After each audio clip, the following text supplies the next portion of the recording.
Hello everyone. अपने ancient Indian MCQ series के अंतर्गत हमारा टॉपिक है ऐतिहासिक स्रोत एवं प्रागैतिहासिक काल और इसके अंतर्गत यह तीसरा भाग है।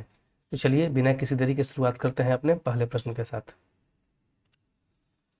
सर्वाधिक प्राचीनतम पुराण कौन सा है? ऑप्शंस हैं मत्स्य पुराण, वायु पुराण, मार्कंडेय पुराण या फिर उपरोक्त में से कोई नहीं। इस प्रश्न का सही आंसर होगा ऑप्शन ए, मत्स्य पुराण सर्वाधिक प्राचीनतम और सर्वाधिक प्रामाणिक पुराण है। तो पूछा जाए कि सर्वाधिक प्राचीनतम एवं सर्वाधिक प्रामाणिक पुराण कौन सा है, तो वह होगा Matsya Purana. The right answer is option A. Kalika Purana किस धर्म से संबंधित है? ऑप्शंस हैं वैष्णव धर्म से, शाक्त धर्म से, बौद्ध धर्म से या फिर जैन धर्म से। कालिका पुराण जो है इसमें माता काली की पूजा से संबंधित प्रावधान किए गए हैं और उन्हीं से संबंधित इसमें चीज़ें दी गई हैं। और इस कालिका पुराण को शाक्त पुराण भी जानते हैं और इसको मानने वाले लोगों को शाक्त धर्म के नाम से जानते हैं। तो सही आंसर क्या होगा? ऑप्शन बी, कालिका पुराण किस धर्म से संबंधित है? तो शाक्त धर्म से संबंधित है। निम्नलिखित अवतारों में से कौन प्राचीन साहित्य में प्रजापति के रूप में वर्णित है? ऑप्शंस हैं मत्स्य, वराह, वामन और नृसिंह। हमको इन चारों ऑप्शंस में से चूज करके बताना है कि इनमें से कौन कौन से वैसे ऑप्शंस हैं जो कि प्राचीन साहित्य में प्रजापति के रूप में वर्णित हैं। प्राचीन साहित्य में प्रजापति जो था वह सृजन के देवता के रूप में प्रसिद्ध थे। तो पूछा जा रहा है कि प्रजापति के रूप में वर्णित कौन कौन से हैं, तो इसका सही आंसर होगा ऑप्शन सी, मत्स्य और वराह जो है वह प्राचीन साहित्य में प्रजापति के रूप में वर्णित हैं। जैन साहित्य को समग्र रूप से क्या कहा जाता है? ऑप्शंस हैं आगम, स्मृति, सूत्र या फिर कपाली। तो जैन साहित्य को आगम के नाम से जाना जाता है। तो सही आंसर क्या होगा? ऑप्शन ए, आगम। जैन भिक्षुओं के आचार नियमों का उल्लेख किस साहित्य में मिलता है? ऑप्शंस हैं अंग में, आचारांग सूत्र में, न्याय धम्म कहा में या फिर टीका में। इस प्रश्न का सही आंसर होगा ऑप्शन बी, आचारांग सूत्र में जैन भिक्षुओं के आचार नियमों का उल्लेख मिलता है। निम्नलिखित में से कौन सुमेलित नहीं है? पहले कॉलम में जैन साहित्य का नाम दिया गया है और दूसरे में उनके रचनाकारों का। पहला है कल्पसूत्र जिसके रचनाकार भद्रबाहु हैं, दूसरा है परिशिष्ट पर्व जिसके रचनाकार हेमचंद्र हैं, तीसरा है समरादित्य कथा जिसके लेखक हरि विजय सूरी हैं और चौथा है कुवलयमाला जिसके लेखक उद्योतन सूरी हैं। हमको बताना है कौन सा सुमेलित नहीं है। अगर हम कल्पसूत्र की बात करें तो इसकी रचना भद्रबाहु के द्वारा की गई थी, तो ये ऑप्शन सही है। परिशिष्ट पर्वम की रचना हेमचंद्र सूरी के द्वारा की गई थी, तो ये भी सही है। बात करें समरादित्य कथा की तो इसकी रचना हरि विजय सूरी के द्वारा न करके भद्रगुप्त सूरी के द्वारा की गई थी।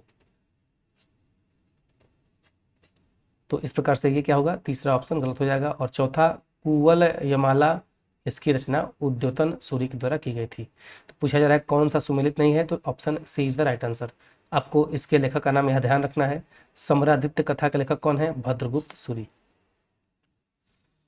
निम्नलिखित में से कौन त्रिपिटक में शामिल नहीं है? ऑप्शंस हैं सुत्त पिटक, विनय पिटक, अभिधम्म पिटक या फिर बुद्ध पिटक। त्रिपिटक जो है वह बौद्ध धर्म से संबंधित है और त्रिपिटक बौद्ध धर्म के सर्वाधिक प्राचीन जो है वे ग्रंथ माने जाते हैं। और इन त्रिपिटकों में कौन कौन शामिल है? सुत्त पिटक है, विनय पिटक है और अभिधम्म पिटक है। बाकी बुद्ध पिटक इस त्रिपिटक का हिस्सा नहीं है। तो सही आंसर क्या होगा? हमको नहीं वाला चुनना है, तो D is the right answer. किस बौद्ध साहित्य में मौर्य शासक अशोक के बारे में सूचना मिलती है? ऑप्शंस हैं विनय पिटक में, सुत्त पिटक में, अभिधम्म पिटक में या फिर महावामा में। इसका सही आंसर होगा ऑप्शन सी, अभिधम्म पिटक में मौर्य शासक अशोक के बारे में सूचना मिलती है। बौद्ध साहित्य में त्रिपिटक अर्थात 3 पिटकों का उल्लेख है और उनमें शामिल कौन कौन से हैं? विनय पिटक, सुत्त पिटक और अभिधम्म पिटक। और ये 3 पिटक बौद्ध धर्म के सर्वाधिक प्राचीनतम ग्रंथ हैं, इसको भी ध्यान रखेंगे। प्राचीन भारत की प्रथम ऐतिहासिक पुस्तक मानी जाती है। ऑप्शंस हैं राजतरंगिणी को, मनुस्मृति को, इंडिका को या फिर अर्थशास्त्र को। तो प्राचीन भारत की अगर प्रथम ऐतिहासिक पुस्तक की बात की जाए तो वह है राजतरंगिणी। तो सही आंसर क्या होगा? Option A, Rajatarangini.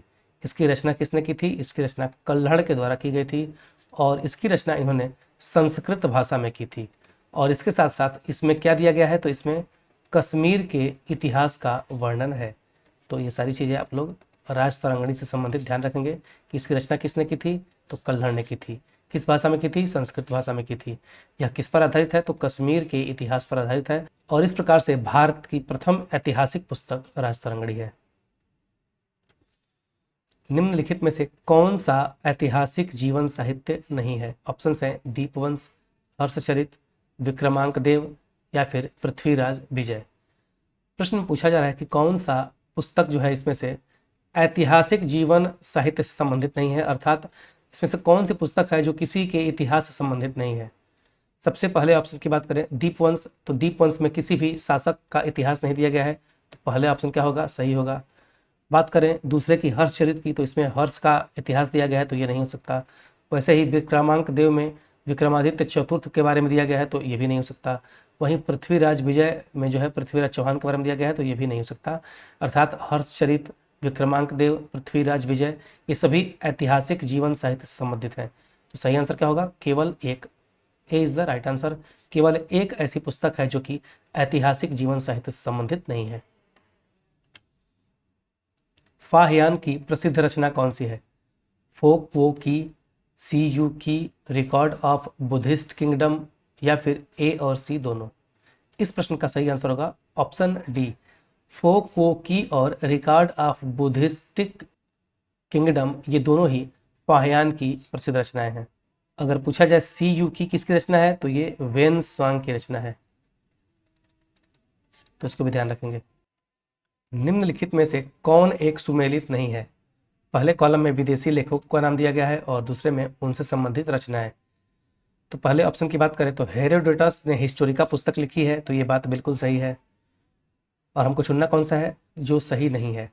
प्लिनी ने नेचुरल हिस्ट्री नामक पुस्तक लिखी थी, तो ये बात भी बिल्कुल सही है। वहीं मेगास्थनीज ने इंडिका नामक पुस्तक लिखी थी, तो ये ऑप्शन भी सही है। एरियन ने पेरिप्लस ऑफ द इरिथ्रियन सी नामक पुस्तक लिखी थी, ये गलत है। क्यों? क्योंकि पेरिप्लस ऑफ द इरिथ्रियन सी के लेखक के बारे में कोई जानकारी नहीं है, इसका लेखक क्या है, अज्ञात है। तो इस प्रकार से एरियन की रचना पेरिप्लस ऑफ द इरिथ्रियन सी नहीं है और नहीं वाले को चुनना है, तो सही आंसर क्या होगा, ऑप्शन डी। निम्नलिखित में से कौन सा एक सुमेलित नहीं है? पहले कॉलम में चीनी यात्री का नाम दिया गया है और दूसरे में वह कब भारत में आया था उसके बारे में। फाहियान 375 से 415 ईस्वी के बीच, सुंगयून तो 518 ईस्वी में, वेनसोंग 629 ईस्वी में। यहाँ पे टाइपिंग मिस्टेक है, यहाँ पे इत्सिंग होगा, तो इत्सिंग 1105 ईस्वी में। हमको चुनना है कि कौन सा सुमेलित नहीं है। फाहियान तो 375 से 415 ईस्वी के बीच में आया था, ये सही है। सुंगयून 518 ईस्वी में, ये भी सही है। वहीं वेनसांग 629 ईस्वी में, ये भी सही है। लेकिन इत्सिंग जो है वह 1105 ईस्वी में न आके 671 ईस्वी में आया और कुल 695 ईस्वी में भारत से वापस गया। तो इस प्रकार से डी वाला सुमेलित नहीं है, तो यही हमारा सही आंसर होगा। वेनसांग के बारे में एक तथ्य याद रखेंगे कि वेनसांग को यात्रियों का राजकुमार भी कहा जाता है। काफी अच्छा पॉइंट है, इसको ध्यान रखेंगे।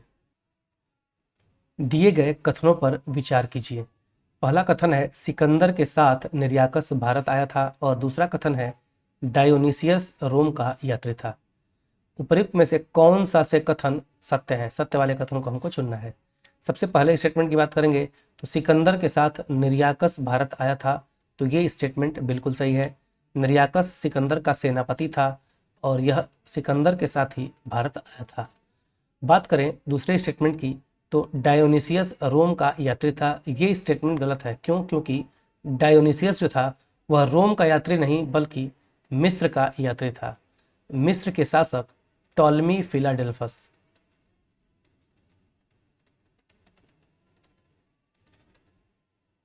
उनके दरबार से यह भारत आया था। तो इस प्रकार से हमारा केवल पहला ऑप्शन सही है, तो सही आंसर क्या होगा? ऑप्शन ए, केवल पहला कथन सही है। भारत में मानव का सर्वप्रथम साक्ष्य कहाँ मिला है? ऑप्शंस हैं नीलगिरी की पहाड़ियों पर, शिवालिक पहाड़ियों पर, नलमाला पहाड़ियों पर या फिर नर्मदा घाटी में। इस प्रश्न का सही आंसर होगा ऑप्शन डी, भारत में मानव का सर्वप्रथम साक्ष्य नर्मदा घाटी में मिला है। सर्वप्रथम मानव की उत्पत्ति किस महाद्वीप में हुई? ऑप्शन है अफ्रीका महाद्वीप में, यूरोप महाद्वीप में, दक्षिण अमेरिका में या फिर एशिया महाद्वीप में। इसका सही आंसर होगा ऑप्शन ए। सबसे पहले मानव की उत्पत्ति अफ्रीका महाद्वीप में मानी जाती है।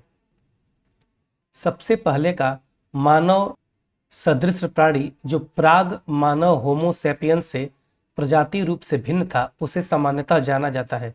ऑप्शन है होमोनिड के रूप में, पिथेकैंथोपस के रूप में, सिनानथोपस के रूप में या फिर इयोनथोपस के रूप में। इसका सही आंसर होगा ऑप्शन बी। सबसे पहले का मानव सदृश प्राणी जो प्राग मानव होमोसेपियंस से प्रजाति रूप से भिन्न था उसे सामान्यतः पिथेकैंथोपस के रूप में जाना जाता है। प्रागैतिहासिक काल से तात्पर्य उस काल से है जब, ऑप्शन है मनुष्य ने लिपि अथवा लेखन कला का विकास नहीं किया था, मनुष्य ने लेखन कला का विकास कर लिया था, मनुष्य ने आग का आविष्कार कर लिया था या फिर मनुष्य ने पहिए का आविष्कार कर लिया था। अगर हम बात करें प्रागैतिहासिक काल की तो प्रागैतिहासिक काल का मतलब ऐसा होता है कि जिस समय के मानव ने लेखन कला का विकास नहीं किया था। तो सही आंसर क्या होगा ऑप्शन ए। मनुष्यों ने लिपि अथवा लेखन कला का विकास नहीं किया था उसे ही प्रागैतिहासिक काल के रूप में जाना जाता है।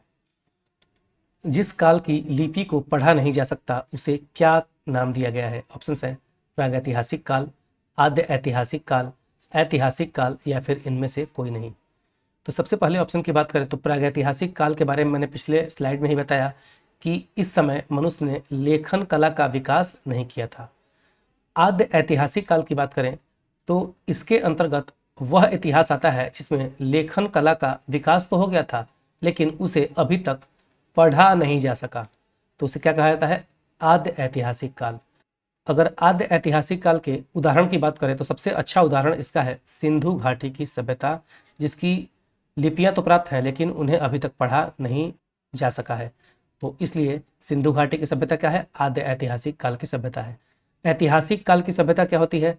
तो वैसा इतिहास जिसमें लेखन कला का विकास भी हुआ है और उसे पढ़ा भी जा सका है, तो उसे क्या कहता है? ऐतिहासिक काल। तो पूछा जा रहा है कि जिस काल की लिपि को पढ़ा नहीं जा सकता उसे क्या कहते हैं? आद्य ऐतिहासिक काल। तो सही आंसर क्या होगा? Option B. अगर प्रागैतिहासिक काल के उदाहरण की बात करें तो इसको हम पाषाण युग के इतिहास को ले सकते हैं, क्योंकि पाषाण युग के मानव लिखना नहीं जानते थे, वे केवल चित्रों के माध्यम से अपनी चीज़ों को बताते थे। निम्नलिखित में से कौन एक सुमेलित नहीं है? पहले कॉलम में इतिहास का विभाजन दिया गया है और दूसरे में उससे संबंधित काल। पहला है प्रागैतिहासिक काल, दिया गया है कि मानव उत्पत्ति से 3000 ईस्वी पूर्व। दूसरा है आद्य ऐतिहासिक काल, दिया गया है 3000 ईस्वी पूर्व से 1500 ईस्वी पूर्व। तीसरा है ऐतिहासिक काल, तो 1500 ईस्वी पूर्व से आगे। और चौथा है पूरा पाषाण काल, तो 7000 ईस्वी पूर्व के पश्चात। सबसे पहले हम प्रागैतिहासिक काल की बात करेंगे।